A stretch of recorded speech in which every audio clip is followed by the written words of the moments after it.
Alright guys, what's up? I was watching Business Basics and I literally watched the first 10 seconds of it and I had to make a video. I had to stop it right then and there and make the video because they basically said in the first 10 seconds what I've been trying to prove all day yesterday, but we'll get there in a second. Favorite neighborhood ninja, DjSpinja, with my Odie girl, I'm my baby girl. So anyways, let's fucking get into it. Indian forces have just hit a nuclear storage facility deep inside of Pakistan. May 10th could have genuinely been the day. Now, what didn't I do a video earlier when that glazing chick from India News said that we had nothing to do with it? I told y'all they did.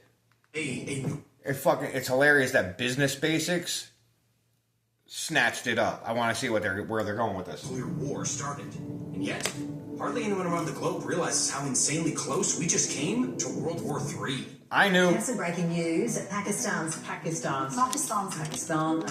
Prime Minister has accused India of igniting an inferno with the missiles it launched at his country overnight. Relations between India and Pakistan, two nuclear... I thought India kept saying it was supposed to be non-escalatory, but they keep escalating shit. ...have long been tense. Both countries have blamed each other for the violence since militants killed Indian tourists last month in Indian-administered Kashmir. It's the worst confrontation between the two nuclear-armed neighbors in decades. Shehbaz Sharif said India had made a grave mistake for which it will now have to pay the price. Right now, nearly every major global power is panicking. America... It's funny because that's the same crap India's been spewing. Oh, they made a mistake and now they're going to have to pay. And they're both saying it. And I've been saying this. Both sides are wrong in this. Russia, China, the European Union, you name it. But you can't get no news out of Pakistan because everybody is like suppressing that shit for some reason. Maybe Al Jazeera, I'll check that out. But I keep hearing that that's a whole bunch of crap. But you know what? From what I've been noticing... No. Everyone is losing sleep. This is exactly why the USA got involved to push for a ceasefire. According to reports, the USA received some troubling information where this war was heading. Now, they didn't disclose what this troubling information was, but we think we can all guess. We know. But first, let's quickly rewind a bit, just to make sure everyone's on the same page. On April 22nd, Pakistani terrorists carried out a brutal attack on India. 15 days later, on May 7th, India retaliated with precise surgical strikes that utterly decimated major terrorist camps hidden deep inside Pakistani territory. And that should have been the end of it right there. Even let Pakistan know, this strike was not on Pakistani civilians or military, but just known terrorist camps. But Pakistan decided to retaliate and start a full-on war. Over the next 2 days, they launched over 500 drones and hundreds of missiles towards 36 Indian cities. Luckily, most of the threat was successfully intercepted. But the intent... Most. Now, remember, India said all of it was, and I told you that was bullshit because not everything is going to get destroyed. Some shit will make it through. Pakistan was clear. An undeniable act of war. So, late on May 9th, bleeding into the early hours of May 10th, India unleashed a retaliation of its own. In just 3 hours, Indian forces launched... And just like I keep saying, retaliation, retaliation, retaliation, retaliation, retaliation, retaliation, it never flippin' ends. Several missiles, a long-range Ramjet supersonic cruise missile, striking 11 military air bases across all 4 Pakistani provinces. Some of these targets were crucial ammunition depots, while bases like Sargodha and Bolari housed frontline F-16s and JF-17 fighter jets. In a... I thought they were only targeting terrorists. That's what they said. They said we're only targeting terrorists. You see here, they're going after the army. Overnight, Pakistan lost roughly 20% of its air force infrastructure. In their official briefing afterwards, Indian officials emphasized these strikes were still measured, clearly warning Pakistan they were prepared to target more than half of the remaining infrastructure if tensions escalated further. Perhaps most alarming for Pakistan is the complete failure of its air defense network.